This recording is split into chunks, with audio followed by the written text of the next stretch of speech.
Welcome back to Leaders Want to Know, a leadership development podcast. I'm Monica Moore, Educational Specialist in the Leadership Development Office, and I'm here with my colleague, Carrie Najum. I'm also an Educational Specialist in the Leadership Development Office. And we are joined today by a member or someone from the Ombuds office. Hi, I am Dawn Clements, the Ombuds for Fairfax County Public Schools. Thank you so much for being here with us today. Absolutely. Can you start just by telling us, what is an Ombuds? Sure. Ombudsman is a Swedish word that actually means representative. It was shortened to Ombuds in 2022 by the International Ombuds Association so that it would be gender neutral. Oh, I remember when we made that switch here in Fairfax County. Absolutely, absolutely. And so what does your office do? Our office, we serve as an independent, confidential resource for anyone who has questions or concerns related to any FCPS topic or matter. When I say anyone, we service all stakeholders. That includes families, students, employees, and community members. A lot of times people have questions about the school division or might need assistance in navigating the school division and don't know where to go for that support.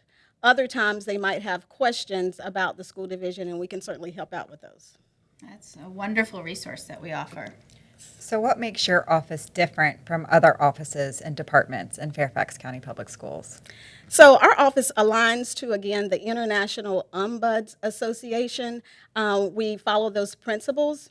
The first principle is that we are informal, meaning that we don't have power or authority to change rules, policies, regulations, or anything of that magnitude.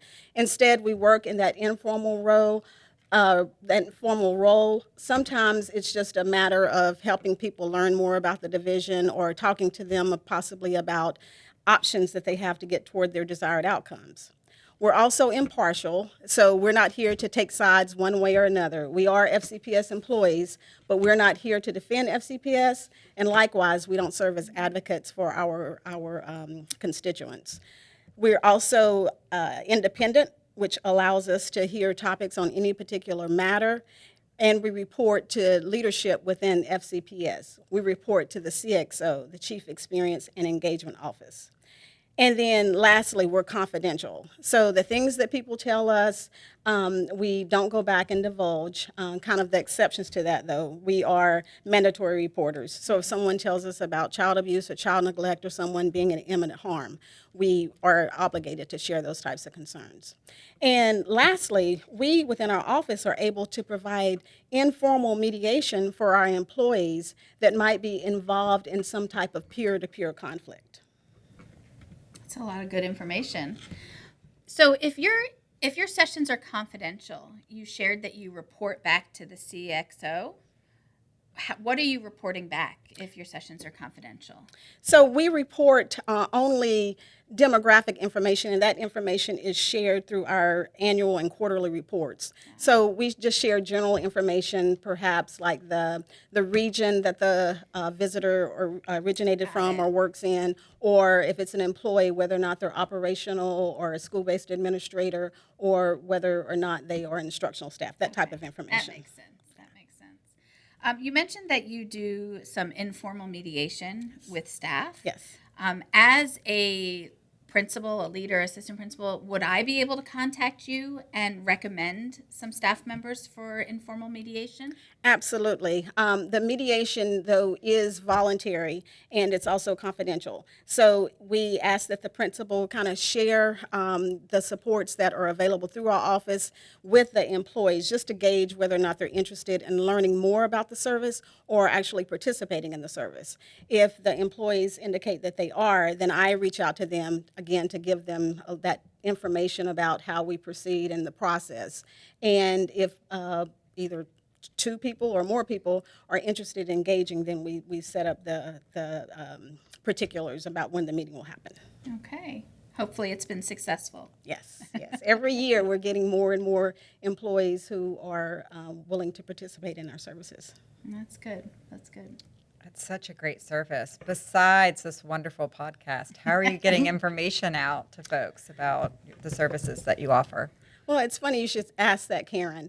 We are finding, even though the office has been in existence since 2018, it seems as though every day people are contacting us saying that they don't know anything about our offices. So we're always, when I say we, the three of us that make up our office, Three.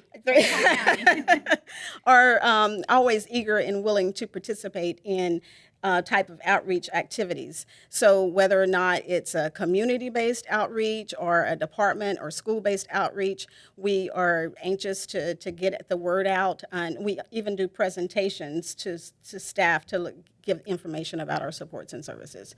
If people are interested, certainly they can give us a call. We've got a text, a call, line, an email, smoke signals, anything to get the word out, and we'll be happy to provide those types of outreach opportunities. Wonderful. We can share some of that information here on the podcast as well. That's great. Thank you so much. So administrators can spread the word when they're at Yes. Leadership Kickoff Week about all the services the Ombuds office offers. Yes, that would be great. We would absolutely appreciate it. All right, Dawn. Well, thanks for being with us here today and sharing about what the office does. And we're going to help spread the information as well. Is there anything else you'd like to add before we close? No, I just really appreciate the opportunity, again, to get the word out. And if people want to learn more about our supports and services, or if they wanted to contact us, they can visit our webpage. Great. Thank you. Thank you Thanks so for much. being here today. Thank you.